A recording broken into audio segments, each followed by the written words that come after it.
சென்னையில் தொழிலதிபரை உல்லாசத்திற்கு அழைத்து 20 சவரன் நகையை பறித்துச் சென்ற சம்பவத்தில் ஏற்கனவே 2 பேர் கைது செய்யப்பட்டுள்ள நிலையில் கோபிச்செட்டிப்பாளையத்தைச் சேர்ந்த தம்பதியரை போலீசார் கைது செய்தனர். இதுகுறித்த மேலும் விவரங்களை செய்தியாளர் சரவணகுமார் வழங்க கேட்கலாம். சரவணகுமார், வணக்கம். மேலும் விவரங்களை சொல்லுங்க.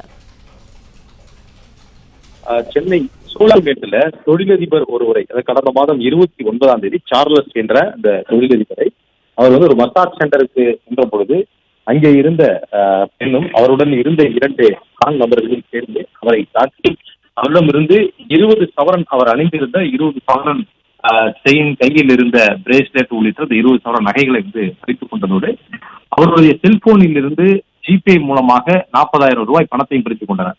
இந்த ஜிபே டிரான்சாக்சனை வைத்துதான் ஏற்கனவே ரேகா, நவீன் என்ற 2 பேரை குற்றாலத்துல கைது செய்திருந்த போலீசார். இதுல பின்புலமாக இயங்கிய இந்த 2 நபர்கள், ஆண்ட்ரியா என்ற ஒரு ஆங்கிலோ இந்திய பெண் மற்றும் அவரது கணவர் கோகுலகிருஷ்ணன், இந்த 2 பேரையுமே தனிப்படை அமைப்பு தெரிவித்தார்கள். இந்த நிலையில இன்று மேட்டுப்பாளையத்தில் வைத்து சென்னைக்கு கைது செய்து அழைத்து வந்திருப்பதாக சூளைமேடு போலீசார் தெரிவித்திருக்கிறார்கள். அவர்களிடமிருந்து 114 கிராம் தங்க நகைகள் மீட்கப்பட்டிருக்கிறது.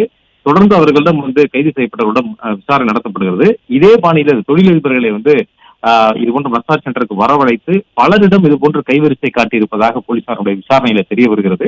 அது குறித்து இதுக்கு முன்பு பாதிக்கப்பட்ட நபர்கள் யாரும் புகார் அளிக்காததுனால இந்த நபர்களை கண்டறிந்து அவர்களிடம் புகார் பெறுவதற்கான முயற்சியில் இருக்கிறார்கள். அதே போன்று வேறு எதுவும் காவல் நிலையத்தில் இவர்கள் மீது இது போன்ற புகார்கள் இருக்கிறதா என்பது குறித்தும் விசாரித்து வருகின்றனர்.